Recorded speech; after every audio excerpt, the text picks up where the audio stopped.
Hi y'all, Kraken Latte here. Happy Hallow's End! The Warcraft version of Halloween is in full swing, and with it comes all kinds of goodies. From collecting toys to doing weird achievements and even trying to get that sweet horseman mount. In addition to that, you can get a bit of an easy XP boost on low-level characters, so let's look at how you do that. To get started, there's a bonus experience buff that you'll want to pick up. To get this, you'll want to go to the front gates of Stormwind and use the bonfire in front of the Wickerman there as Alliance, or go to Undercity and click on the ash piles in front of the Wickerman as Horde. This buff gives a 10% XP increase for 2 hours, and actually affects Rep 2, so that's cool.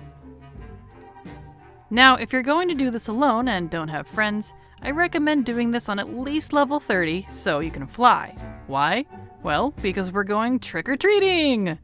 All of those little candy buckets strewn wildly across many of the zones in WoW, you're going to be collecting almost every one of those. And the best part is you can use that candy as currency to buy the things that you may not have, much like the Hallow's End Hearthstone or the Horsebutt toy.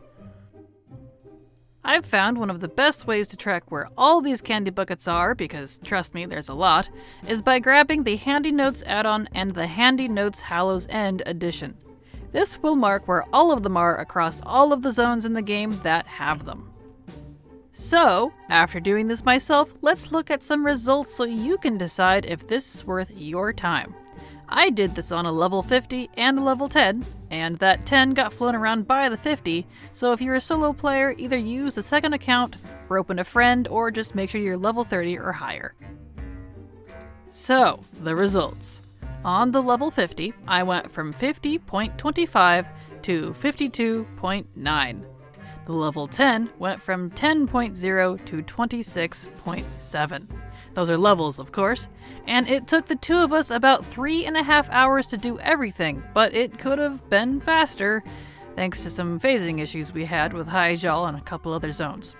Now that sounds long, but believe me when I say there is a ghoulish amount of candy buckets, like multiple per zone.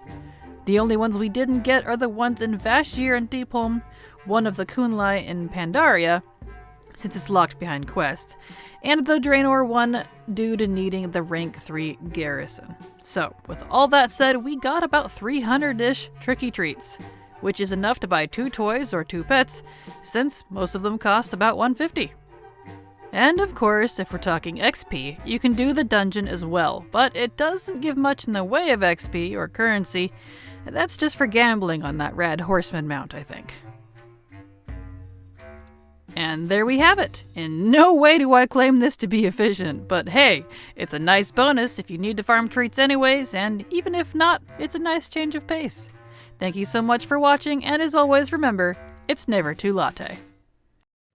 This is the part where I ask you to like, comment, and subscribe. Doing at least one of those gets my videos recommended more. The higher these numbers are, the more YouTube likes me, and that helps me bring you more coffee-fueled content. I thank you so much for any support you choose to give.